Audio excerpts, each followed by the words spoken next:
Hello hello hello, मेरा नाम है आनंद वर्मा और आपका मेडिकल काउंसलिंग सेंटर में स्वागत है। तो आज हम बात करेंगे कि हमारा जो एस सी एस टी का जो केस है, जो कि हमारी लखनऊ की जो है अदालत में चल रहा है, उसका क्या हुआ, क्या निर्णय आया। यानी जो स्पेशल रिजर्वेशन दिया गया था हमारे 4 मेडिकल कॉलेज में। आ जाओ थोड़ा सा डिटेल में बात कर लेते हैं, ठीक है। उसके बाद बताते हैं, ठीक है। तो हमारे जो 4 मेडिकल कॉलेज हैं, अम्बेडकर नगर, जालौन, कन्नौज, सहारनपुर, ये 4 मेडिकल कॉलेज में स्पेशल जो है रूल के तहत जो है इनको रिजर्वेशन दिया गया था। और पहले दो चीजें आप समझो, रिजर्वेशन दो टाइप का होता है। एक ऑल इंडिया कोटा का होता है, एक स्टेट कोटा का होता है। ऑल इंडिया कोटा में आपको 15% का रिजर्वेशन है, यानी 15% पे काउंसलिंग होती है, और 85% पे स्टेट काउंसलिंग कराती है। दो टाइप के आपके रिजर्वेशन होते हैं। तो स्टेट में जितनी भी सुविधाएं हैं, जैसे फ्रीडम फाइटर हो गया या जो भी है, वो अपने स्टेट की जो जो है सीट है, वहाँ पे उन लोगों को सीट जो मिलती है। जैसे आपकी फ्रीडम फाइटर की कुछ सीट हो गई, कुछ जो आपकी डिफेंस की हो गई, कुछ सर्विसमैन की हो गई, तो ऐसे ऐसे करके स्टेट में ये लोग चीजें देते हैं, बनाते हैं, ठीक है। तो ये जो 4 मेडिकल कॉलेज का केस है, ये आज का नहीं है भाई, ये 2011 का है। लेकिन गड़े मुर्दे उखाड़े उखाड़े गए हैं 2025 में, और वो भी जब काउंसलिंग चल रही है। तो केस क्या है देखो। अगर मैं स्टेट कोटा की बात करूं, क्योंकि यूपी की ही बात हो रही, जाहिर सी बात है, तो 85% सीट आएंगे स्टेट कोटा के अंदर, 85 85 85 चारों मेडिकल कॉलेज में। तो टोटल सीट आपकी हो जाती है 340, ठीक है।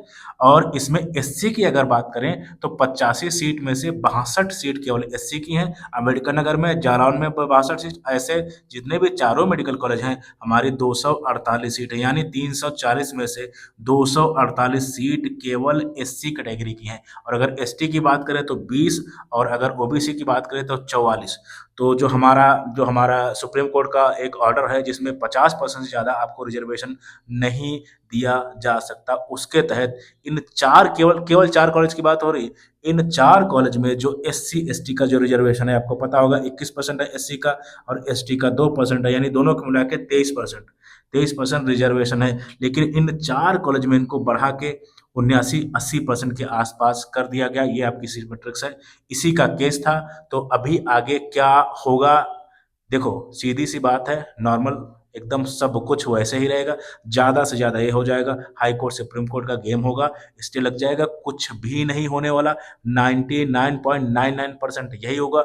दूसरा 0.1% किसी की बुद्धि खराब हो, क्योंकि गवर्नमेंट डिफेंड करने में लगी है, सीधी सी बात है, ठीक है। तो इसमें कुछ नहीं होने वाला, किसी को भी परेशान होने की जरूरत नहीं है। चाहे कोई एससी कैटेगरी का बच्चा है, चाहे एसटी का है, कोई भी, किसी को परेशान नहीं होने की जरूरत है। वो सीधा वैसे ही आपका फिर से चलता रहेगा। तो नेक्स्ट सुनवाई जो हमारी हुई थी, उसमें हुआ क्या, ये मैं बात बता दूं।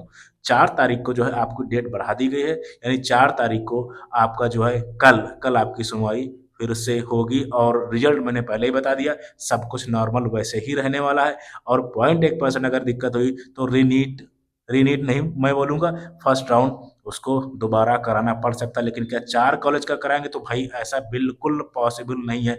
ये डिपेंड कर रहा है गवर्नमेंट पे, और गवर्नमेंट डिफेंड करने में लगी है। इस वजह से चीज़ें कुछ भी नहीं वैसे ही चलेगा। 2027 का इलेक्शन को भी ध्यान में रखना है इन लोगों को, ठीक है। तो बिल्कुल ये चीज़ें हैं, तो सब कुछ वैसे ही चलने वाला है, कोई दिक्कत नहीं है। और फर्स्ट राउंड की काउंसलिंग, यानी जो है हमारा फर्स्ट राउंड यूपी का दोबारा होगा, 0.1% चांस है। सेकेंड नंबर पर मैंने कल भी बोला था, हो गया। तो होना तो वैसे भी नहीं चाहिए, क्योंकि बहुत ऑलरेडी काउंसलिंग डिले हैं, और सब कुछ डिपेंड करने में लगा। सो यही आपका है, 4 तारीख को, 4 तारीख को सेम फैसला आ जाएगा, बस ये कुछ नहीं होने वाला भाई, सब नॉर्मल रहेगा। Thank you very much, thank you.